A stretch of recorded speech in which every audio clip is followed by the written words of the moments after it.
So culturally, I don't know if it's, I mean, obviously there's a transition that's happening a little bit before the pandemic, Yeah. but really the pandemic kind of shined this light on, let's really talk about mental illness. Let's really talk about mental health. Let's really talk about self-care and some of these things, and Yeah.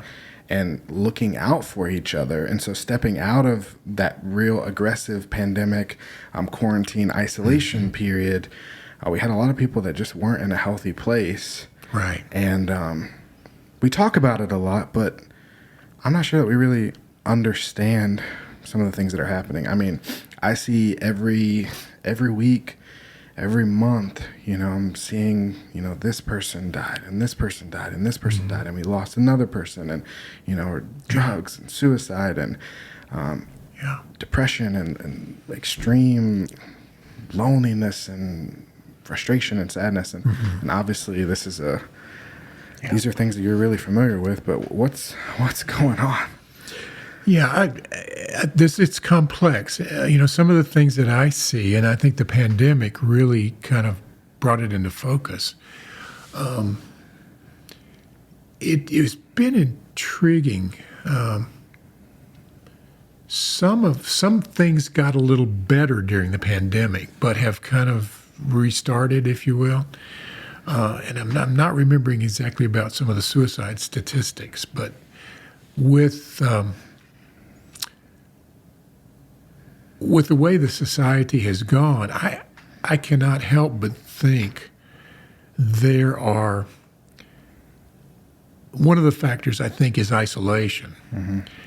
And we could kind of see this coming back before, and I'm thinking about the age group that I have the most experience working with, in young adults and really older teenagers and young adults, that transition time.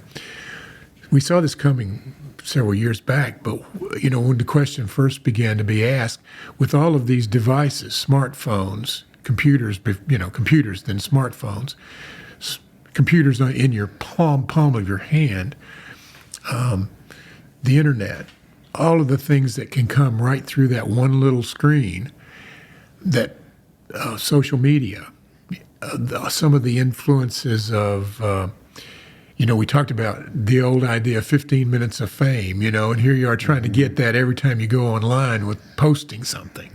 Like, I want to be noticed, and then getting slammed and bullied and put down in some cases. People coming back on you for whatever it is you said or did, or, oh, I hate that. You look sick. You're terrible, or whatever they said. Derogatory kinds of things coming on people posting and sharing of themselves. I want to be loved. I want to be cared about. I want to be appreciated. But then it's so much of it has been focused through that one medium. And, how much have we lost in that face-to-face kind of connection, where we really, we have adopted something that's more artificial when it comes to relationships, and yet it's become a primary mode of relationship.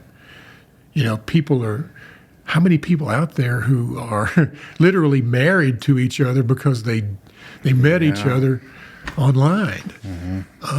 That was something, not too many years ago that was like, man, that's weird. It was taboo a little bit, right? Good grief, man. Come Online dating, what is that? What in the world? Yeah.